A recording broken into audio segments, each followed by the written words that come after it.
The grand jury used by special counsel Robert Mueller has been granted an extension. Their original 18-month term was set to expire on January 6th.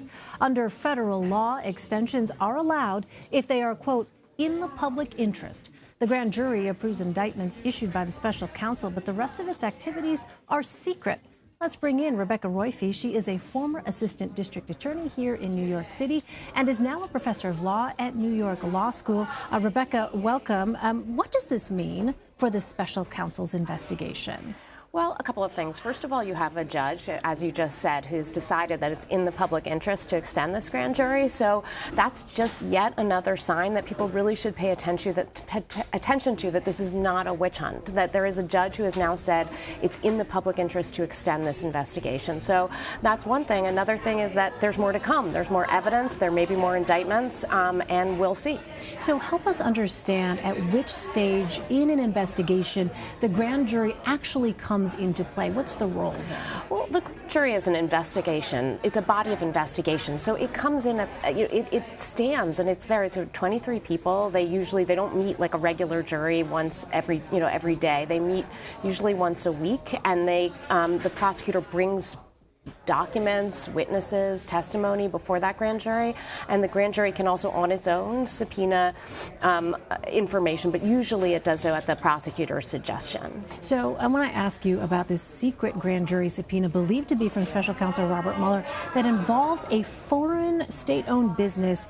How rare is it, Rebecca, for a subpoena to be kept secret like this, and what does it tell you, if anything? Well, first of all, it's not rare. All grand jury subpoenas are secret because all grand juries are secret. The reason why we have grand jury secrecy is because if it doesn't end up in an indictment, we want to protect everything that's happened, throughout that grand jury and everybody from that investigation. So. That is not unusual. And increasingly, subpoenas to foreign companies are not unusual either. And that's because crime is just becoming increasingly global. So there are increasingly moments at which prosecutors need evidence from foreign companies. So that's not unusual. I think the thing that everybody has their eye on is what's the connection to the Mueller probe. And we don't at this point know. There's nothing to indicate yet. I mean, all we know is it's a foreign-owned company, and not, so that means that narrows down our field a little bit.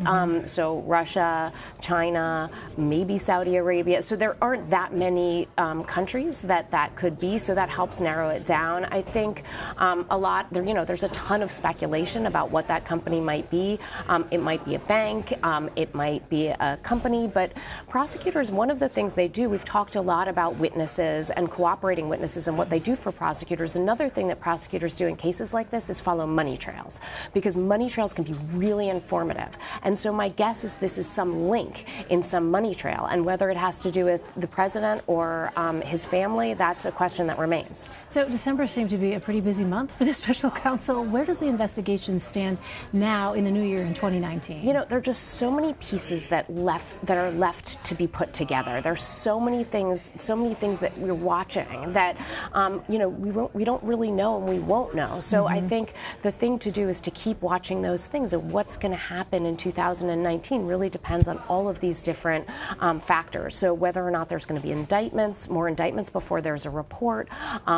Rick Gates I think that's coming up just now, a couple of days. We're going to have a status conference in that, so we'll find out what are the other cases in which he's cooperating. There are a number of questions that just remain unanswered, and we have to keep our eye on them to see what ends up happening. All right, a lot to watch in the year ahead. Definitely. Rebecca Roiphe, thank you so much. Always great to have your insight. Thank you.